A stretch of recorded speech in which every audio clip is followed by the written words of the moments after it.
with another show. Tell me everybody, can you catch this flow? We're breaking down myths, glass and so you know who we win. Tony Dixon and friends. They tell me that the sky's the limit. Your purpose calling you, baby, you make the difference. Take charge, do you know who you win? Tony Dixon and friends. Who we win? Tony Dixon and friends. Yeah, yeah. Tony Dixon and friends. Tony Dixon and friends. Who we win? Tony Dixon and friends. Welcome back to the Tony Dixon and Friends podcast, where our goal is to educate and inspire and challenge you to break those mental glass ceilings. I'm Eric McCalpine, and I'm here today with my guys, Mr. Kecalf Bailey. Yes, sir. And then I'm also here with Mr. Tony Dixon. What up? What's going on, fellas? What's up, man? Hey, man. Good episodes that we've had. And today we want to shift the conversation a little bit and bring it closer to home and talk about your family. Yeah. I think, Tony, it was recent that you lost your father. Yeah. So May of 2004, and man, I'm sitting up in my job, and I get a random call from my mom. So all of us know, like, certain times of day when parents call, if it's not the normal time, you're like, whoa, what's going on? So in this time, it's about 10 o'clock in the morning. I look down, I see mom on the phone, and I'm like, okay, I answer the phone, mom, yo, but she's not answering. Like, mom, hey, can you hear me? So I'm like, all right, mom done butt dialed me, like, like she made a mistake. And finally she came to, and I heard in her voice then something wasn't right? Now, fast forward or rewind a couple days ago, the Monday before this, I was joking with my dad because he was going in for endoscopy. So he was going to get scoped. He was having some issues, some GI issues. So he wanted to understand, like, why am I still bloated? So he was going in to get the scope done. And I remember joking with him saying, like, well, if this don't work, then what you gonna do about it? He said, well, I got an appointment scheduled in October. If this one don't work, I'm gonna go right back in October. We're gonna make this work. So the last real conversation I had with him was joking about, if this doesn't work, the next one will. So come to this point, this is the day that the procedure is happening. Mom has called me on accident, and when she finally came to, I'm like, and I hear it in her voice as she tells me, oh, Tony, I didn't mean to call you. I'm like, she was like, you can go back. I know you're at work. I don't want to bother. I'm like, whoa. Like, something don't sound right. What's going on? Yeah. And that's when she tells me, like, something has happened within the procedure. And at that point, I don't know what's going on either. So I'm trying to really now understand, like, okay, what do you mean something's happened? And she was like, all they're saying is they're doing CPR. They're trying to bring them back. And then, she's mumbling her words, and she finally get back. Well, they said they brought him back, but they said he coded. So now I'm like, okay, what do you mean? Where we at, right? Yeah. So eventually, sounds like he was carted by, and the crazy part about hospitals, and not to jump on hospitals, but at that time they just threw a clipboard in front of her and was like, hey, because we got to transfer him to this wing, to the next wing. So here she is trying to fill out. So the reason she called me is because she was trying to look up my information of next to kin so she could put on the paperwork. And that's what, as she's looking through her phone, that's how she mistakenly dialed me. Wow. Now, from that time to 4 hours later, my sister works in Blue Springs, Mississippi. So for a while, I didn't call my sister because I know her. Like, if I call her, she jumping in the car, it's gonna be down. So I'm like trying to assist and see what's going on first.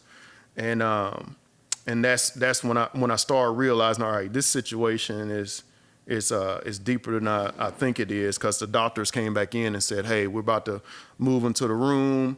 We still working on him. Basically said, hey, we were able to get a pulse, and he's back from that regard, but we're going to move him to a room. We're going to come back and get you after he gets settled into a room. And time started passing. That's when I brought my sister in and called her. And as I knew it, within 15 minutes, she was in her car heading to Birmingham. So I stayed on the phone with Mom from 10 o'clock to 1 o'clock as we started this, and that was May 1st of 2024. And a lot of things happened, from that point to his transition in May 14th. But I'll tell you, that's a call that you don't look forward to. Yeah. You don't expect. But I can imagine that call was difficult. Yeah. Because now I want to rewind. Your dad's always been close to you. Always. You know what I'm saying? Your dad has always had a special place, in your life. And I'm here to tell you, as an African-American man, having males in our lives, the three of us, and there's so many others, we're blessed beyond measures. Yeah. To have our fathers, in our lives and the lessons that we've learned. And I think that the things that we've learned, now we're able to pay it forward, and it forces you to be a better husband, forces you to be a better father for your kids and for your spouses and significant others and the other people in your life. But talk about, some of the things that your dad had put into you early on. Yeah, I think, I mentioned in another episode that he started with, if you start something, finish it. Well, that story happened because I wanted to play football. I waited to the last day to sign up, but I wanted to do football for the wrong reasons. I was an unpopular kid being bullied, and I was like, well, shoot, there's one way I can be popular. Wear that jersey on Fridays. Right? Everybody know in high school, when you wear that jersey. Hey, that's respect. So the last day of Pee Wee ball registration, here I am begging my dad to go and play, and he was so upset. It was raining, storming outside and all that. Here we go running down to sign up. Because he knew, he was like, wait a minute, you ain't said nothing about football. What is this really about?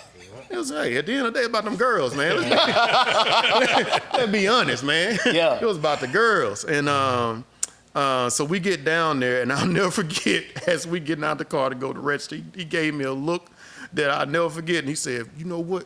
If we do this, if you start it, you better finish it. Yeah.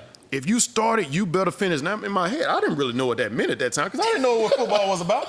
Now, fast forward, I was scared to hit and get hit.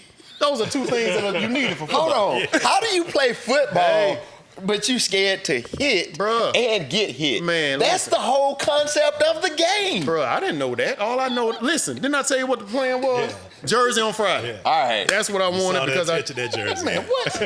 Hey, they got sweated with that jersey. So that's one of the things I remember about my dad. But I think football was the bond for us. Yeah. Right? Because at that time he was working for B.F. Goodrich, and he was working something called graveyard shift. Come on. That's when graveyard shift came around. And so honestly, I didn't see my dad a lot because he was in and out working.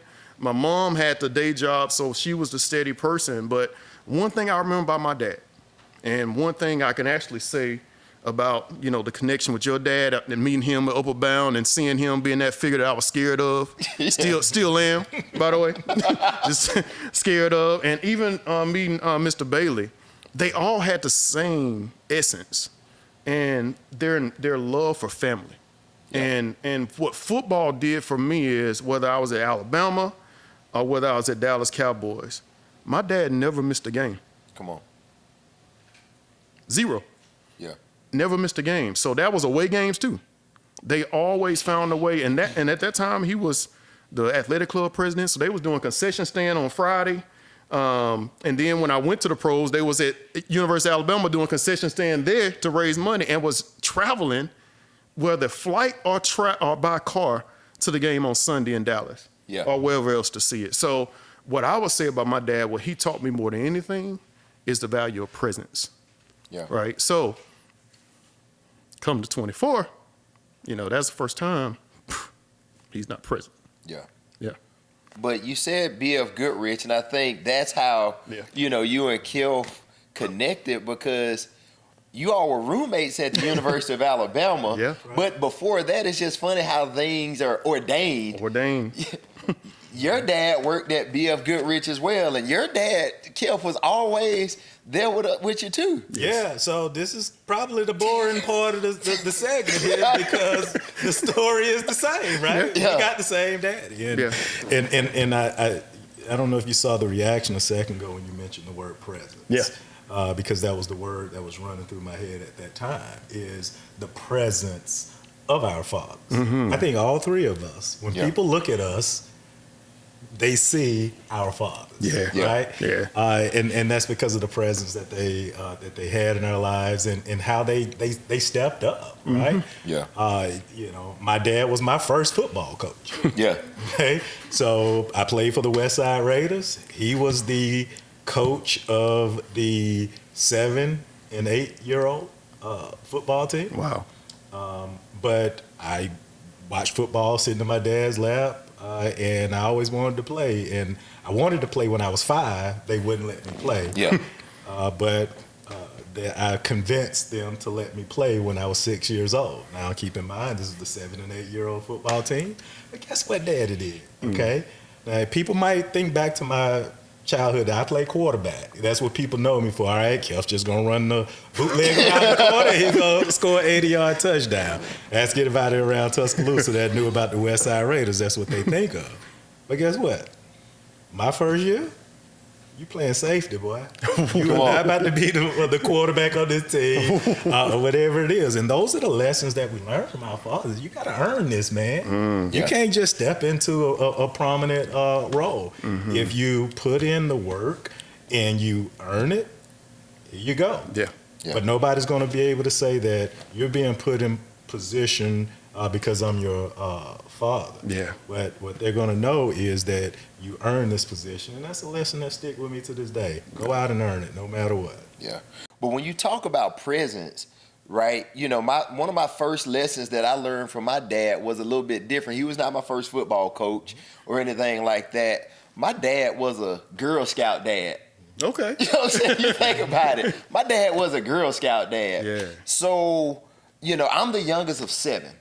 I was the youngest of 7, so I would always be that guy, the younger brother, riding with my dad while he was driving the 15-passenger van, taking girls, which were my older sisters, and all of the Girl Scouts to Six Flags over Georgia, or taking them all around. So when you start thinking about presence, me being, younger, I just sat back from the sideline and just saw what my dad would do to my sisters and all of their friends. And then, fast forward as they got older, my dad would just show up while we were practicing. First off, you got to remember, hold on, think about this though, Kecalf, and you remember, don't talk bad about me, all right? I won't. Kecalf was a high school All-American, Tony. Yeah. So Parade. Yeah, parade All-American, known in the country. Yeah. There was nobody else getting time on the field as a cornerback. But guess what? I would look back there. I'm on the sideline. My dad is there. Yeah. My dad's there. Yeah. He was there. Yeah. Fast forward, we go to college or whatever, and I get active in college and become, I play ball, and then I become, student government leader. My dad's there. Yeah. We started doing football camps. Yeah. And guess what happens? His dad is there. Hey, my dad's there. But, you think about it now, when we're younger, we're so caught up in ourselves. But now you think about it, man, as we get older, man, how blessed were we to have, our fathers to be present with us. Yeah. Yeah. No, without a doubt, you blessed. Number one, let's say I thought they were old as all get out. Number one, I'm a teenager, so I'm thinking my dad, the oldest dude alive, man. Not even realizing he was a cool in his 30s. Yeah. Here I am in my 40s now, and I know my sons are saying about me what I said about my dad. Look at dad out there wearing them Jordans. But that's the same thing I was saying about my dad. But you really, and I was told this years ago by a wise person, you don't realize the magnitude of a person or a situation until you're away from it. And they used the example of the Twin Towers when they were standing. And the example was this person that passed the Twin Towers every day never looked up. Because guess what? They work there every day. They see it every day, so they never paid attention to it. But every tourist, when they come, was always looking up and marveling at the size of it. Well, until you get miles away from greatness, you can't see the magnitude of it. And that's how I think about our fathers. We had great fathers who were, and who do really exemplify what a king should be. Yeah. And this is not to say they're perfect. This is not about being perfect, but the key word of all is presence. Yeah. Because when you're present, guess what? All of us know what it's like looking at stands and know and know when they're happy about something we did, or when they disappointed about something that we did. Yeah. And there were many days I looked in the stands and my dad was not happy with some stuff I did, especially in baseball. That's a whole nother conversation. I was strikeout king when I first started playing that, and so of course my dad wasn't excited about that. But man, that's what was awesome about that. What about you, man? Yeah, no, man. I can't help but you throw that out there when dad's not happy about stuff. Yeah. They see everything. So, teammates, we might have thought that our parents were there enjoying the game. No, they were watching us the whole time. Yeah. So I'm known as I'm just not going to let stuff slide. Mm-hmm. So if something was said to me and I didn't like it, you don't know about it. And so whether that's coach, player, all facts, opponent, roommate, yeah. So one game, I'm not gonna get into all of the details, but we brought up Coach Cheese, but Coach Cheese and I got into it on the sideline, and right after the game. I'm always greeted by my parents, great game, all of this kind of good stuff, encouragement. And the first question was like, what you and Cheese getting into it for the sideline? I'm like, how you even know that, man? that took place. You're supposed to be watching the game. So, but that support, man, from our parents is not, again, going back to the Twin Towers, you don't notice it while you're in it, right? Yeah. Okay? That was just the way it was supposed to be. Mm-hmm. But how much I value now having that presence of my parents in the stands and my dad who was going to give it to me like it was. And, you had a good game, but I thought you could have did this better, whatever it is. But the most important thing that I knew that I must always exemplify is I had to do it the right way. So if there was anything that popped up that it appeared that I had a bad attitude or a lack of character, that was going to be the first thing that my father talked to me about. I was going to get coached about. So, and I'm grateful for those lessons to this day. So, because it takes you so far in life. The funny part about that is, so I have a symbol for that. Like for me, when I got older, it was dun-dun-dun, dun-dun-dun. Like, most people don't understand what that dun-dun-dun, dun-dun-dun means. Well, dun-dun-dun, dun-dun-dun was usually the sound you heard before some breaking news came across the ticker. So my whole fear was I never wanted that dun-dun-dun, dun-dun-dun to come up and my name be behind it. Tony Dixon, former Alabama, do this or that. Yeah. So literally, a lot of times when I was at crossroads in life, I was thinking like, dun-dun-dun, dun-dun-dun. No, I can't do this, man. My dad gonna kill me. Come on, man. You think about it. And when you think about like, your dad and some of the lessons that you've learned, some of the things that they've told you, but it's also some of the things that they've shown you as well, right? One of the things that I always know, no matter how bad it got around the house, and like my parents never fussed or anything like that publicly in front of us until we got older. Now we hear everything. You know what I'm saying? But there was never a day where I've ever seen, when you hear some of our friends where you're sleeping on the couch or sleeping in the other room, no matter how bad it got or whatever it was, as I got older and I realized I never have to wonder where my dad was. Yeah. And they always gonna go to bed together. Yeah. Yeah. And now, my wife and I have been married since 2006, and that's one of the things that I'm proud of. I learned that from my dad, is that me and my wife, we fuss or whatever, we're not going to bed mad. Yeah. Yeah. We're not going to bed mad. To your point, man, this could be the last time we see each other. Yeah.